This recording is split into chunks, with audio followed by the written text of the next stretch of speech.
السلام عليكم ورحمة الله وبركاته. أهلا ومرحبا بكم في قناة حسن رضوان التعليمية.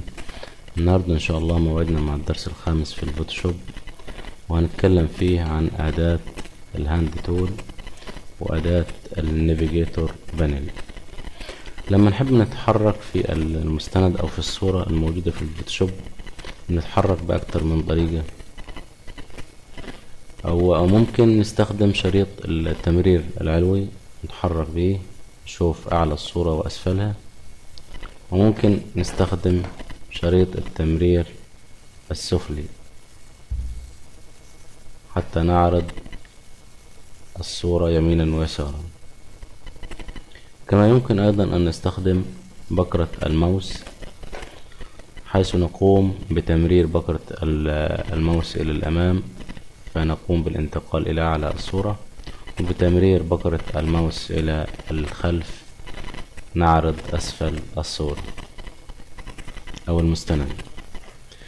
وللتحرك داخل المستند يمينا ويسارا نقوم بتمرير بكرة الماوس مع الضغط على مفتاح كنترول، وتمرير بكرة الماوس إلى الأمام يقوم باستعراض يسار المستند، وبتمرير بكرة الماوس إلى الخلف مع الضغط على مفتاح كنترول يقوم باستعراض يمين المستند.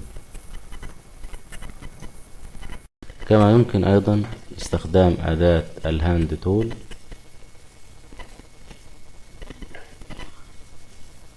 حيث نقوم بسحب الصورة أو المستند إلى أعلى أو إلى أسفل وتفقد جميع أركان المستند.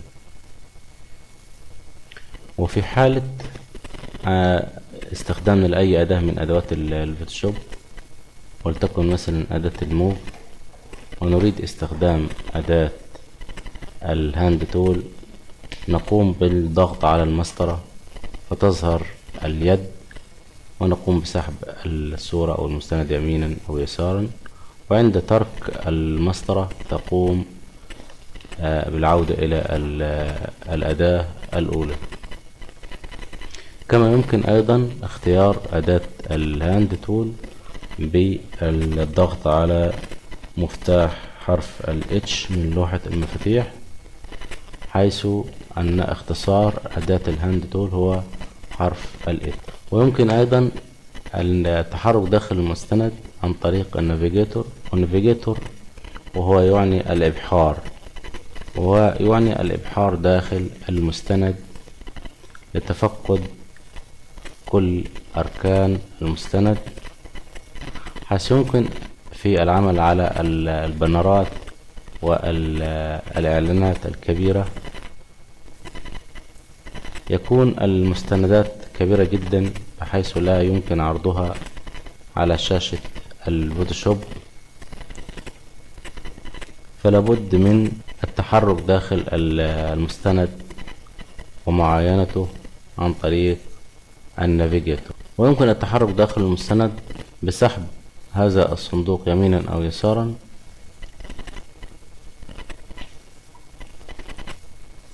لمشاهدة كامل المستند.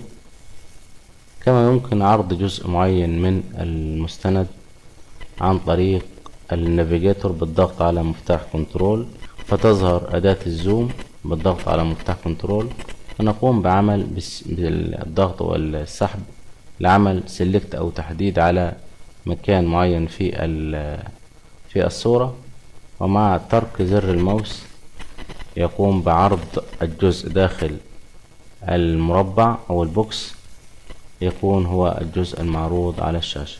وفي حالة ما إذا كان لون المستند الذي نقوم بالعمل عليه أو التصميم نفس لون البوكس أو الصندوق ده، نقوم بتغيير هذا اللون عن طريق قائمة بانل اوبشن الخاصة بالنافيجيتور، وعن طريق هذا السهم الصغير أعلى يمين النافيجيتور نقوم بالضغط عليه واختيار بانل اوبشن، وهو الخيارات الخاصة بالنافيجيتور، نضغط عليها فيظهر هذا الويندو أو النافذة.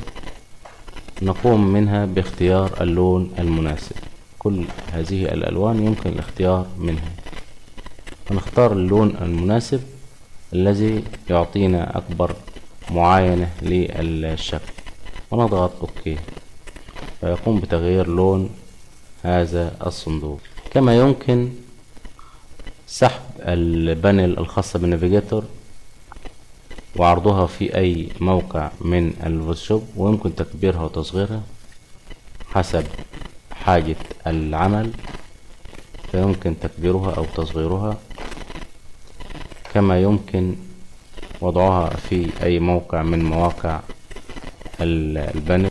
وبكده نكون استعرضنا مهام أداة الهاند تول في الفوتوشوب، وأيضا مهام أداة النافيجيتور في الفوتوشوب. كما أحب أن استعرض بعض الأوامر الموجودة في قائمة فايل.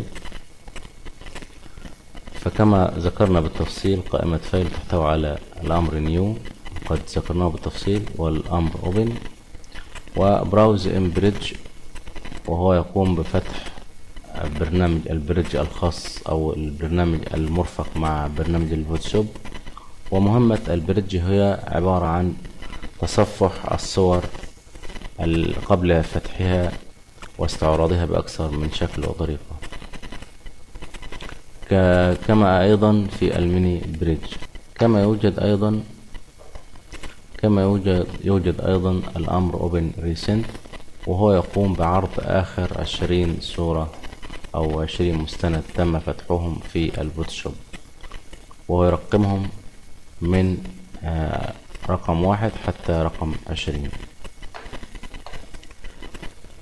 والأمر كلوز هنا واختصاره كنترول دبليو يقوم بغلق الصورة أو المستند الذي نقوم بالعمل عليه. يعني لو عندنا مثلا أكتر من صورة في الفوتوشوب، كنترول ودبليو هتقوم بغلق الصورة المحددة، وآلت وكنترول ودبليو سوف تقوم بإغلاق كافة الصور الموجودة في الفوتوشوب. أما إغلاق الفوتوشوب أو الخروج من التطبيق الفوتوشوب فهو عن طريق الأمر exit أو كنترول وكيو. الحاجات دي أنا حبيت أنوه عليها لأن احنا فاتتنا ما ذكرناهاش قبل كده، فكان لازم ننوه عليها. ويا رب الدرس يكون عجبكم، والسلام عليكم ورحمة الله وبركاته.